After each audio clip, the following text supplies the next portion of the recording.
ഇപ്പോൾ സാലി തുടരുന്നുണ്ട്. സാലി, ഏത് തലത്തിലേക്കും കോടതി പോകുമെന്ന സൂചന നൽകിയിരിക്കുന്നു. അതായത് സാധാരണഗതിയിൽ സംഭവിക്കാൻ പാടില്ലാത്തത് സംഭവിക്കാത്തത് വളരെ അസാധാരണമായി മാത്രമേ കോടതിയെ ആക്ഷേപിക്കുന്ന നിലയിലേക്ക് ഏതെങ്കിലും ഒരു പരാമർശം ആരുടെയെങ്കിലും ഭാഗത്തു നിന്ന് ഉണ്ടാകാറുള്ളൂ.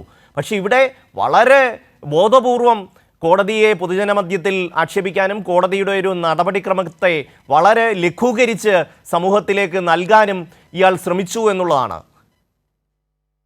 കോടതി ഈ വിഷയത്തെ കാണുന്നത് ഏതെങ്കിലും ഒരു കോടതി അപമാനിച്ചു എന്നതിനപ്പുറം രാജ്യത്തെ നീതിന്യായ നിയമവ്യവസ്ഥയെ അപമാനിക്കുകയായിരുന്നു ബോബി ചെമ്മണ്ണൂർ എന്ന നിലയ്ക്ക് തന്നെയാണ്. അതാണ് കോടതി ഗൗരവത്തിലെടുക്കാൻ കാരണം.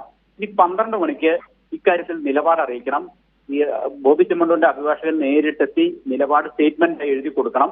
അതിൽ വിശദീകരണം കോടതി അപ്പോൾ ചോദിക്കും, അതിലും നൽകണം എന്നാണ് ഇപ്പോൾ കോടതി പറഞ്ഞിരിക്കുന്നത്. അതായത് എന്തുകൊണ്ടാണ് ഇന്നലെ ബോണ്ട് എക്സിക്യൂട്ട് ചെയ്ത് റിലീസ് ഓർഡർ വാങ്ങി പുറത്തിറങ്ങാതിരുന്നത് എന്ന കാര്യം ഈ ബോബി ചെമ്മണ്ണൂരിന്റെ അഭിഭാഷകൻ കോടതി പറയണം. പറയുമ്പോൾ അത് കോടതിക്ക് കൺവിൻസിങ് ആകണം എന്നുള്ളതാണ് പ്രശ്നം. കോടതി അതിൽ കൺവിൻസ് ആയില്ലെങ്കിൽ സംഭവിക്കാൻ പോകുന്നത് 2 കാര്യം. ഒന്ന്, ഇയാളുടെ ബെയിൽ റദ്ദാക്കിക്കൊണ്ട് കോടതി അപ്പോൾ തന്നെ ഉത്തരവിടും. അല്ലെങ്കിൽ അയാളെ അറസ്റ്റ് ചെയ്ത് ഒന്നുകിൽ ഹൈക്കോടതിക്ക് മുമ്പ് ഹാജരാക്കാൻ നിർദ്ദേശിക്കാം, അല്ലെങ്കിൽ ജയിലിൽ കൊണ്ടുപോയിടാൻ നിർദ്ദേശിക്കാം. അതിനും സാധ്യതയുണ്ട്. അല്ലെങ്കിൽ ആ വിശദീകരണത്തിന്മേൽ ഒരു വിമർശനം നടത്തി മേലാൽ ആവർത്തിക്കരുത് എന്ന് പറഞ്ഞ് ഒരു മുന്നറിയിപ്പോടെ നടപടിക്രമങ്ങൾ വേണമെങ്കിൽ കോടതിക്ക് അവസാനിപ്പിക്കാം. അത് 12 മണിക്ക് എങ്ങനെ എന്ത് വിശദീകരണം നൽകുന്നു എന്നതിനെ ആശ്രയിച്ചിരിക്കുമെന്നാണ് പ്രധാനപ്പെട്ട കാര്യം. പക്ഷെ ബോബി ചെമ്മണ്ണൂർ ഒരു നിലപാട് മാറ്റത്തിനും ഇല്ല എന്ന സൂചനയാണ് ഇന്ന് ജയിലിൽ നിന്ന് ഇറങ്ങിയപ്പോഴും ചില കമന്റുകൾ അയാൾ പറഞ്ഞത്.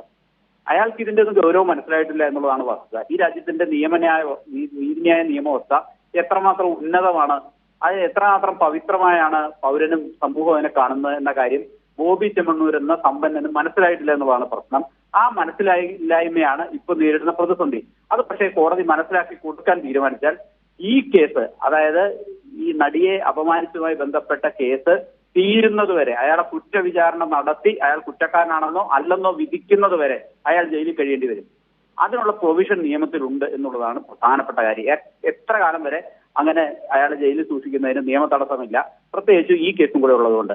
അതുകൊണ്ട് തന്നെ അതിങ്ങനെ കുറ്റവിചാരണ നടത്തി പൂർത്തിയായി, അയാളുടെ വിചാരണയും വിസ്താരവും ഒക്കെ പൂർത്തിയായി വിധി പറഞ്ഞ് ശിക്ഷ വിധിക്കുന്നത് അല്ലെങ്കിൽ കുറ്റവിമുക്തനാക്കുന്നത് വരെ അയാളെ ജയിലിലിടാൻ ഹൈക്കോടതിക്ക് കഴിയുന്ന നിയമവ്യവസ്ഥയാണ് രാജ്യത്തുള്ളത് എന്ന് ബോബി ചെമ്മണ്ണൂരിന് ഇപ്പോൾ മനസ്സിലായിട്ടുണ്ടാവുമെന്ന് നമുക്ക് കരുതുന്നത്. ഏതായാലും 12 മണിക്ക് അതുകൊണ്ട് തന്നെ കൺവിൻസിംഗ് ആയ, കോടതിയെ ബോധ്യപ്പെടുത്തുന്ന ഒരു മറുപടി ബോബി ചെമ്മണ്ണൂരിന്റെ അഭിഭാഷകൻ നൽകുമെന്നാണ് കരുതുന്നത്. അത് നൽകിയില്ലെങ്കിൽ ഞാൻ നേരത്തെ പറഞ്ഞത് അയാളെ വഴിക്കിട്ട് അറസ്റ്റ് ചെയ്ത് ജയിലിലടയ്ക്കും. അതാണ് സംഭവിക്കാൻ പോകുന്നത്. സാലി, ഈ കേസുമായി ബന്ധപ്പെട്ട് നമ്മൾ ആദ്യം മുതൽ എടുത്ത് പരിശോധിച്ചു കഴിഞ്ഞാൽ ഇദ്ദേഹത്തെ അറസ്റ്റ് ചെയ്തതിന് ശേഷം അവിടെ ആശുപത്രിയിൽ, എറണാകുളത്ത് ആശുപത്രിയിൽ മെഡിക്കൽ പരിശോധനയ്ക്ക് കൊണ്ടുപോവുകയാണ്. രാത്രി ഏതാണ്ട് 11 മണിക്ക് മെഡിക്കൽ പരിശോധനയെല്ലാം കഴിഞ്ഞ് പുറത്തു വരുന്ന സമയത്ത് മാധ്യമങ്ങൾ ഇയാളോട് ചോദിക്കുന്നുണ്ട്, നിങ്ങൾ ഈ ചെയ്ത കാര്യത്തിൽ എന്തെങ്കിലും കുറ്റബോധം തോന്നുന്നുണ്ടോ, മനസ്താപം തോന്നുന്നുണ്ടോ എന്ന്. ഇദ്ദേഹത്തിൻ്റെ വളരെ പെട്ടെന്നുള്ള മറുപടി, ഒരു കുറ്റബോധവും എനിക്ക് തോന്നുന്നില്ല എന്നുള്ളതാണ്. അതിനുശേഷം ഈ ജാമ്യം കിട്ടിയ ശേഷം ഇദ്ദേഹം ജയിലിലെടുത്തിട്ടുള്ള ഒരു സമീപനം, അതായത് കോടതിയുമായി ബന്ധപ്പെട്ട് വളരെ നിസ്സാരമായി അതിനെയും കാണുകയാണ്.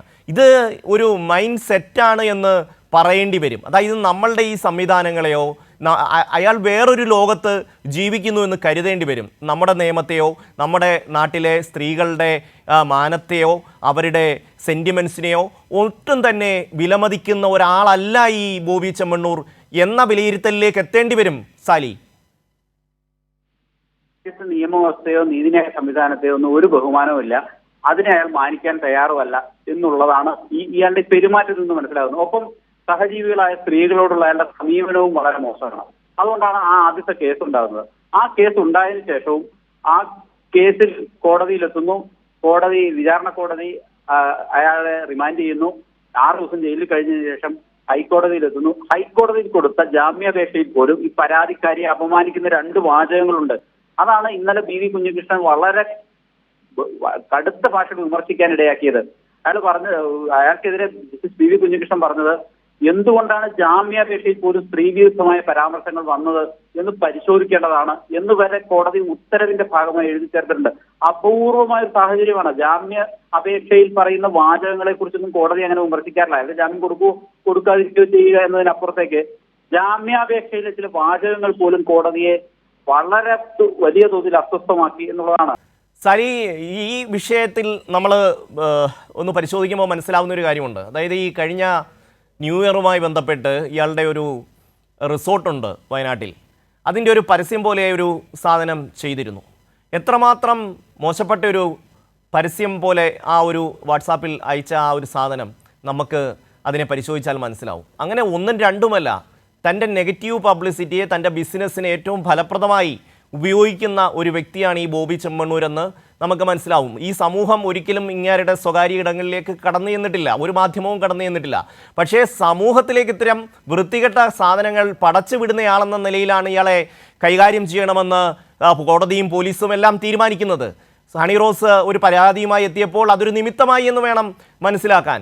എന്നിട്ടും ഇതെല്ലാം സംഭവിച്ചിട്ടും ഇങ്ങേരുടെ മൈൻഡ് സെറ്റിനൊരു മാറ്റവും വരുന്നില്ല എന്നുള്ളതാണ് ഏറ്റവും പ്രധാനപ്പെട്ട കാര്യം. അത് കോടതിക്ക് ബോധ്യപ്പെട്ടിരിക്കുന്നു എന്ന് മനസ്സിലാക്കേണ്ടി വരും. സാലി, തീർച്ചയായും കോടതി അതിനെ ഗൗരവത്തിൽ തന്നെയാണ് എടുത്തിരിക്കുന്നത് എന്നുള്ളതാണ് പ്രധാനപ്പെട്ട കാര്യം. കോടതി വ്യക്തമാക്കുന്നത് അത് തന്നെയാണ്. പക്ഷെ കോടതി നടപടിക്രമങ്ങൾ പൂർത്തിയാക്കുക എന്നതിന്റെ ഭാഗമായിട്ടാവണം ഇന്ന് 12 മണിക്ക് വീണ്ടും വരട്ടെ, വീണ്ടും നിലപാടറിയിക്കട്ടെ എന്ന് കോടതി പറഞ്ഞത്. അതൊരു ഇളവാണ്. കോടതി ഒരിക്കൽ കൂടി അയാളുടെ ഭാഗം കേൾക്കാൻ തീരുമാനിച്ചിരിക്കുന്നു എന്നുള്ളത് നമ്മുടെ നീതിന്യായ വ്യവസ്ഥ അയാൾക്ക് നൽകുന്ന ഒരു ഇളവ് മാത്രമാണ്. അതിൽ തൃപ്തികരമായ ഒരു വിശദീകരണം ഉണ്ടോ ഇല്ലയോ എന്നുള്ളതാണ് പ്രശ്നം. തൃപ്തികരമായ വിശദീകരണം നൽകാൻ അയാൾക്ക് കഴിഞ്ഞില്ലെങ്കിൽ, കോടതിയെ അത് ബോധ്യപ്പെടുത്താൻ അയാൾക്ക് കഴിഞ്ഞില്ലെങ്കിൽ വലിയ പ്രതിസന്ധിയിലേക്ക് പോകും. അയാളെ പിടിച്ച് ഇനിയും ജയിലിലിടും എന്നുള്ളതാണ് ഇപ്പോഴത്തെ സാഹചര്യം. പക്ഷെ അത് എന്തിന്റെ പേരിലാണെങ്കിലും അയാൾക്ക് ഇത്തരം കാര്യങ്ങൾ ചെയ്യാനോ ഇത്തരം നിലപാടെടുക്കാനോ രാജ്യത്ത് അവകാശമില്ല. അയാൾ ഏതെങ്കിലും നിയമവ്യവസ്ഥയ്ക്ക് മുകളിലാണ് എന്ന ധാരണ അയാൾക്കുണ്ടെങ്കിൽ അതല്ല എന്ന് ബോധ്യപ്പെടുത്തുക കോടതിയാണ്. ആ കോടതി ബോധ്യപ്പെടുത്തുക തന്നെ ചെയ്യും എന്നാണ് ഇപ്പോൾ നമുക്ക് മനസ്സിലാവുന്നത്. അത് 12 മണിക്ക് അയാൾ നൽകുന്ന വിശദീകരണം, അയാളുടെ അഭിഭാഷകൻ നേരിട്ട് ഹാജരായി നൽകുന്ന വിശദീകരണം വളരെ പ്രധാനപ്പെട്ടതാണ്. നമ്മൾ മനസ്സിലാക്കുന്നത് ഈ ബോബി ചെമ്മണ്ണൂര് ജയിലിന് മുന്നിൽ നിന്ന് പുറത്തേക്ക് പോയെങ്കിലും അയാൾ ഇപ്പോഴും പോലീസിന്റെ നിരീക്ഷണത്തിൽ തന്നെയുണ്ട് എന്നുള്ളതാണ്.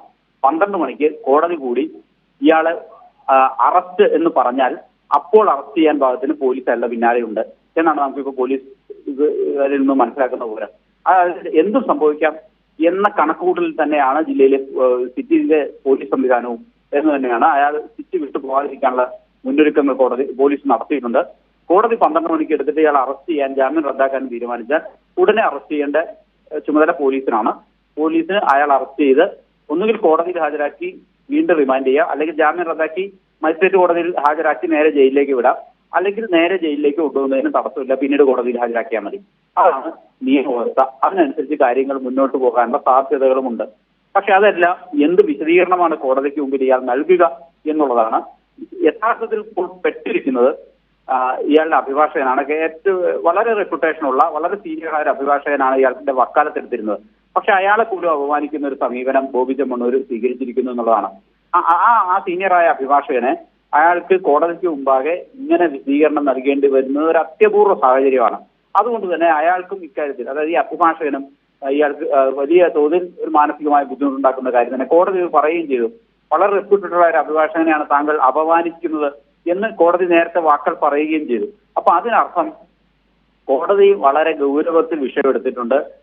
ഇത് ഈ നമ്മുടെ നിയമവ്യവസ്ഥയെ ആകെ അപമാനിക്കുന്ന ഒരു സമീപനം എന്ന നിലയ്ക്ക് തന്നെ കോടതി ഇതിനെ കാണുന്നു. അതിന്റെ പ്രത്യാഘാതം ഗുരുതരമായിരിക്കും എന്ന് മുന്നറിയിപ്പ് നൽകുന്നു. 12 മണിക്ക് അറിയാം എന്താണ് ഇനി സംഭവിക്കാൻ പോകുന്നതെന്ന്. സാലി, സമൂഹത്തിന് തന്നെ ഒരു ഉപദ്രവമായി മാറുന്ന സാഹചര്യത്തിലേക്ക് കാര്യങ്ങൾ വികസിച്ച് വരുന്നുണ്ടോ എന്നുള്ള ഒരു സംശയം കോടതി പോലും പ്രകടിപ്പിക്കുകയാണ്. അതുകൊണ്ടാണ് പറയുന്നത് നിങ്ങൾക്ക് മുകളിൽ ആരുമില്ല എന്ന് ബോബി ചെമ്മണ്ണൂർ കരുതണ്ട എന്ന് പറയുന്നത്. കാരണം ഈ സമൂഹത്തിലെ ഏറ്റവും പ്രധാനപ്പെട്ട സ്ത്രീ സമൂഹത്തിന് നേരെയാണ് ഇയാൾ നിരന്തരമായ അതിക്രമങ്ങൾ വാക്കുകൾ കൊണ്ട് നടത്തി വരുന്ന ഒരു സാഹചര്യം. ആ കേസിലാണ് ഈ മനുഷ്യനെ പിടിച്ച് അകത്തിടാൻ വേണ്ടി കോടതി നിർദ്ദേശം നൽകുന്നത്. ഇയാളുടെ കേസ് അടിയന്തരമായി പരിഗണിക്കേണ്ട ഒരു സാഹചര്യവുമില്ലെന്ന് ഹൈക്കോടതി പറയുന്നത് നമ്മൾ കേട്ടതാണ്.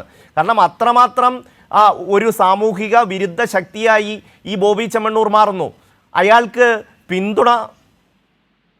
പിന്തുണ നൽകാൻ കുറച്ച് ആൾക്കാർ വരുന്നുണ്ട്. അതായത് കയ്യിൽ കുറച്ച് സമ്പത്തും ജയ് വിളിക്കാൻ കുറച്ച് ആൾക്കാരുമുണ്ടെങ്കിൽ നമുക്ക് ഏത് നിയമത്തെയും വെല്ലുവിളിക്കാം എന്നൊരു മാനസികാവസ്ഥയിൽ എത്തുന്ന ആൾക്കാരുടെ ഒരു പ്രതിനിധിയായിട്ട് മാത്രമേ നമുക്ക് ഇയാളെ കാണാൻ കഴിയുന്നുണ്ട്. സാലി, തുടരുക.